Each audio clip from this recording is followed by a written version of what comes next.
Hello everyone, welcome back से classes. तो guys, हमने यूनिट 9 चैप्टर 2 के सेकंड पार्ट में जो इम्पोर्टेंट चीज़ें थी उस पर डिस्कस किया।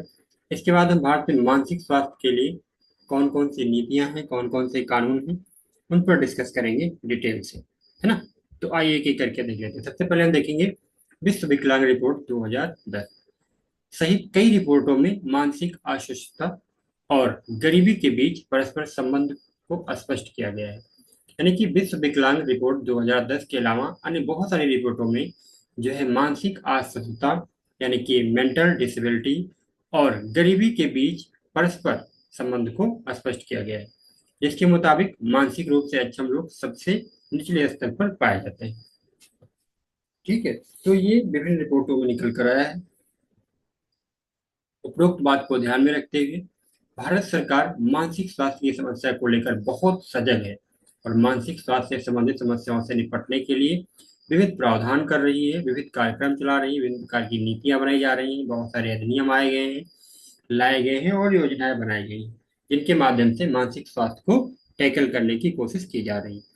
तो इस वीडियो में हम उन्हीं सब चीजों पर डिस्कस करेंगे जिनके माध्यम से ये कवर किया जा रहा है। अब हम बात करते हैं नीतियों की। तो राष्ट्रीय और जिला मानसिक स्वास्थ्य कार्यक्रम, जो राष्ट्रीय मानसिक स्वास्थ्य कार्यक्रम है और जो जिला मानसिक स्वास्थ्य कार्यक्रम है, जो राष्ट्रीय है ये 1982 में शुरू हुआ और जो जिले वाला है ये 1996 में शुरू हुआ। ठीक है, तो राष्ट्रीय मानसिक स्वास्थ्य कार्यक्रम 1982 और जो जिला मानसिक स्वास्थ्य कार्यक्रम है 1996 में शुरू किया गया। इसका उद्देश्य क्या था? मानसिक स्वास्थ्य क्रम जो शुरू किए गए मानसिक स्वास्थ्य कार्यक्रम, इनका उद्देश्य था जो मानसिक स्वास्थ्य से संबंधित समस्याएं हैं उनका रोकथाम करना। ठीक है, उनसे संबंधित जो अन्य उपचारात्मक क्रियाएं हैं उन पर अधिक फोकस करना और बीमारी के पहलू पर ध्यान केंद्रित करते हुए जो है उपचार पर फोकस करना। ठीक है, तो हम ये देखते हैं कि दो प्रकार के कार्यक्रम, इसमें से एक जो है पूछा भी जा चुका है एग्जाम में कि राष्ट्रीय मानसिक स्वास्थ्य कार्यक्रम कब शुरू किया गया, तो 1982 में। ठीक है, और ये भी पूछा जा सकता है कि जिले में कब शुरू किया गया, तो आपको ये पॉइंट यहाँ पे याद रखना है।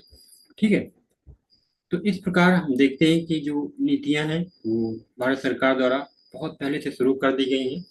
अक्टूबर 2014 में राष्ट्रीय मानसिक स्वास्थ्य नीति की घोषणा की गई और इसके तहत समानता, न्याय, एकीकृत मानसिक स्वास्थ्य के लिए साक्ष्य आधारित देखभाल, गुणवत्ता, भागीदारी और समग्र दृष्टिकोण के मूल्यों और सिद्धांतों पर फोकस करके जो है कुछ मुख्य उद्देश्य शामिल किए गए हैं, जिन्हें यहाँ पर एक एक करके डिस्कस कर लेते हैं।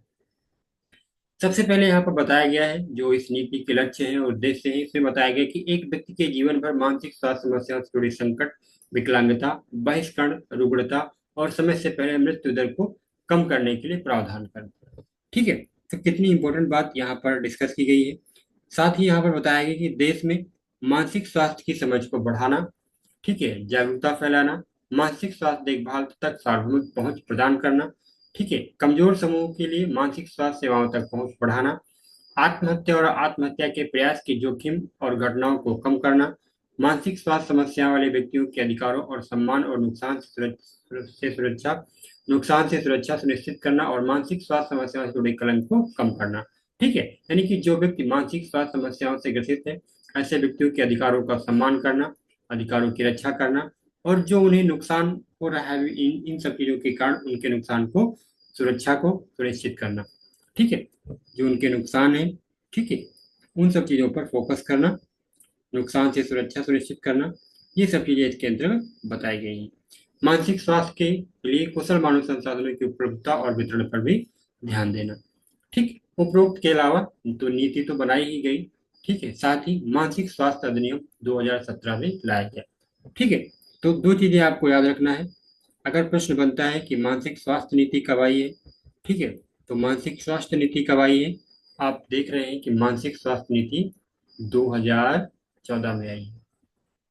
ठीक है, लेकिन यहीं पर अगर हम बात करें मानसिक स्वास्थ्य अधिनियम की, तो मानसिक स्वास्थ्य अधिनियम कब आया है, तो मानसिक स्वास्थ्य अधिनियम आया है 2017 में, है ना। तो इस चीज को, इस अंतर को हमें समझना है। अब हम बात करते हैं मानसिक स्वास्थ्य अधिनियम की। इसमें क्या कहा गया है? तो इस अधिनियम ने मानसिक बीमारी को सोच, मनोदशा, धारणा या अभिविन्यास या स्मृति का एक पर्याप्त विकार के रूप में परिभाषित किया है, जो क्षमता, निर्णय, वास्तविकता, जीवन की सामान्य मांगों को पूरा करने के लिए व्यवहार को पहचानने की क्षमता या शराब और ड्रग्स के दुरुपयोग से जुड़ी मानसिक स्थितियों को बाधित करता है। ये मरीजों को उन सुविधाओं तक पहुंच का अधिकार प्रदान करता है जिनमें समुदाय और घर, आश्रय एवं समर्थित आवास तथा चिकित्सालय में पुनर्वास सेवाएं भी शामिल हैं। यानी इस एक्ट के माध्यम से वो सभी चीजों को कवर किया गया है जिनसे मानसिक स्वास्थ्य से संबंधित व्यक्तियों का सशक्तिकरण किया जा सके, उन्हें जो है बेहतर जीवन प्रदान किया जा सके। ये मानसिक बीमारी वाले व्यक्ति पर शोध और न्यूरो सर्जिकल उपचार के उपयोग को नियंत्रित करता है। ठीक है, तो ये सब चीजें जो है इस एक्ट में बताई गई हैं, और इस सेक्ट में कुछ अन्य महत्वपूर्ण जो बातें बताई गई उन पर हम बात कर लेते हैं। मानसिक स्वास्थ्य अधिनियम के तहत कुछ अधिकार दिए गए हैं जो व्यक्ति इससे ग्रसित है, जैसे कि अग्रिम निर्देश का अधिकार। रोगी ये बता सकता है कि मानसिक स्वास्थ्य की स्थिति के दौरान बीमारी का इलाज कैसे किया जाना चाहिए या नहीं किया जाना चाहिए। ठीक है, तो ये उसका राइट है, किसका? रोगी का। स्वास्थ्य सेवाओं तक पहुंच का अधिकार, रोगी के पास ये राइट है। निःशुल्क स्वास्थ्य सेवाओं का अधिकार, उसे पैसे नहीं देने की जरूरत है। समुदाय में रहने का अधिकार, उसे समुदाय से में रहने से कोई रोक नहीं सकता, उसके पास इस अधिनियम के तहत राइट है। क्रूर, मानवीय, अपमानजनक व्यवहार से सुरक्षा का अधिकार, ठीक है, उसके प्रति किसी प्रकार की अमानवीय गतिविधि या क्रूर व्यवहार नहीं किया जाना चाहिए। ठीक है, क्योंकि इससे सुरक्षा का राइट उसे मानसिक स्वास्थ्य अधिनियम 2017 के तहत दिया गया है। निषिद्ध उपचार के तहत इलाज न करने का अधिकार, ऐसा कोई उपचार जो प्रतिबंधित है उसके उसके हिसाब से उपचार नहीं, मतलब जो है उसके तहत इलाज नहीं किया जाना चाहिए। समानता और गैर भेदभाव का अधिकार, सूचना का अधिकार, आरटी जो है आई, राइट टू इंफॉर्मेशन, गोपनीयता का अधिकार, कानूनी सहायता और शिकायत का अधिकार। तो ये सब महत्वपूर्ण अधिकार जो है जो ये मानसिक स्वास्थ्य अधिनियम 2017 है इसमें दिए गए हैं, और इनके माध्यम से अगर कोई व्यक्ति मानसिक स्वास्थ्य समस्या से ग्रसित है तो अपने अधिकारों का पालन करते हुए वो एक बेहतर सुरक्षा प्राप्त करते हुए अपने जीवन में जो है आगे बढ़ सकता है उपचार के द्वारा माध्यम से। भारत में मानसिक स्वास्थ्य से संबंधित बहुत महत्वपूर्ण प्रावधान अन्य जो किए गए हैं वो हम एक एक करके डिस्कस कर लेते हैं। ऐसे कुछ कानून हैं जो मानसिक स्वास्थ्य के पहलुओं को शामिल करते हैं, उनमें से कुछ है जैसे कि भारतीय पागलखाना अधिनियम 1858, ये पूछा जा चुका है। भारतीय पागलपन अधिनियम 1912, राष्ट्रीय मानसिक स्वास्थ्य कार्यक्रम 1982, ये एग्जाम में आ चुका है। जिला मानसिक स्वास्थ्य कार्यक्रम 1996, ये पूछा जा सकता है। और स्वापक औषधियों मना प्रभावी पदार्थ अधिनियम 1985, ये तो मल्टीपल बार पूछा गया है, कई बार पूछा गया है। ठीक है, तो इस प्रकार जो ये अधिनियम यहाँ पर मैं डिस्कस कर रहा हूँ इसमें से बहुत सारे एग्जाम पूछे जा चुके हैं, तो आपको इन्हें ध्यान से देखना है। इसके बाद मानसिक स्वास्थ्य अधिनियम पहली बार 1987 में आया था, इसके बाद 2017 में संसद रूप से आया। भारतीय पुनर्वास परिषद अधिनियम 1992, ठीक है। विकलांग व्यक्ति समान अवसर अधिकारों का संरक्षण और पूर्ण भागीदारी अधिनियम 1995, 2016 में पुनः ये संसद रूप में लाया गया। ठीक है, और ये इस बार भी पूछा गया था एग्जाम में, कई बार पूछा जा चुका है। ऑटिज्म सेरेब्रल पॉलिसी, मानसिक मंदता, एकाधिक विकलांगता वाले व्यक्तियों के कल्याण के लिए राष्ट्रीय ट्रस्ट अधिनियम 1999, ये भी मैचिंग के फॉर्म में कई बार पूछा जा चुका है। घरेलू हिंसा से महिलाओं का संरक्षण अधिनियम 2005 से भी पूछा जा चुका है। तो ये सारे जो एक्ट यहाँ पर हम डिस्कस कर रहे हैं, ठीक है, ये सारे जो एक्ट पूछे जा चुके हैं काफी इंपॉर्टेंट है, इन्हें अच्छे से याद रखना है। साथ ही मानसिक स्वास्थ्य अधिनियम में भी बताया गया कि मानसिक स्वास्थ्य अधिनियम 2017 के एक भाग के रूप में प्रत्येक प्रभावित व्यक्ति के लिए सरकारी संस्थानों में मानसिक स्वास्थ्य देखभाल और उपचार की सुविधा एवं पहुंच उपलब्ध है। ठीक है, यानी प्रत्येक हॉस्पिटल में इसके लिए व्यवस्था है। किरण हेल्पलाइन, यानी कि इस नाम से एक हेल्पलाइन नंबर शुरू किया गया है, किसके द्वारा? सामाजिक न्याय और अधिकारिता मंत्रालय ने मानसिक स्वास्थ्य और सहायता प्रदान करने के लिए 24x7 toll free helpline number Kiran शुरू किया है। मानस मोबाइल ऐप, भारत सरकार ने सभी आयु समूह में मानसिक स्वास्थ्य को बढ़ावा देने के लिए 2021 में मानस मानसिक स्वास्थ्य और सामान्यता वृद्धि प्रणाली लॉन्च किया है।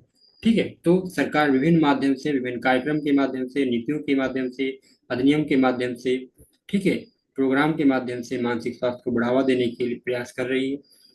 इसके बाद ही इसके साथ ही मानव संसाधन विकास मंत्रालय ने आत्मनिर्भर भारत अभियान के तहत जुलाई 2020 में मनोदर्पण पहल की शुरुआत की। इसका उद्देश्य कोविड के समय जो छात्र या परिवार के अन्य सदस्य और शिक्षक जो थे उनके मानसिक स्वास्थ्य और कल्याण के लिए मनोसामाजिक सहायता प्रदान करना।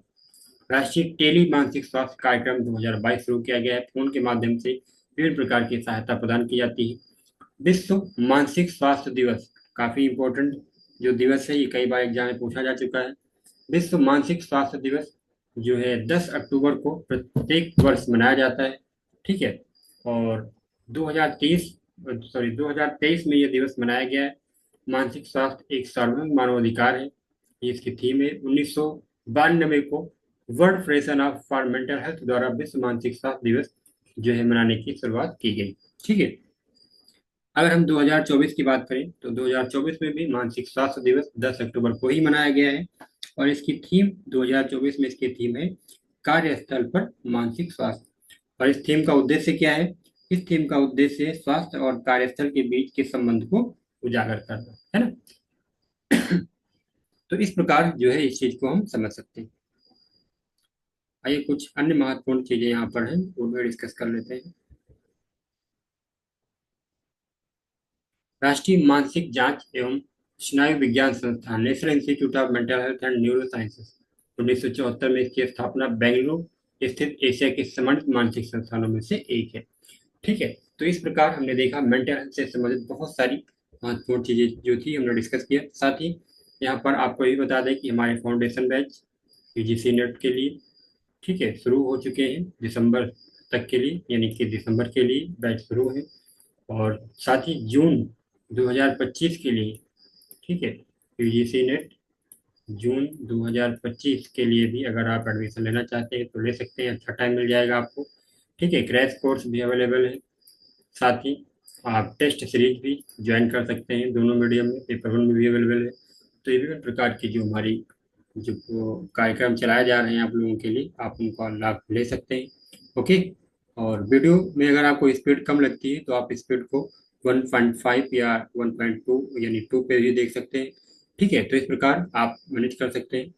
कहीं किसी प्रकार की दिक्कत है तो आप उसका जो है उसके लिए कांटेक्ट करें, मैसेज करें, वेट ग्रुप में मैसेज करें। Okay. Thank you so much watching the video. Thank you so much.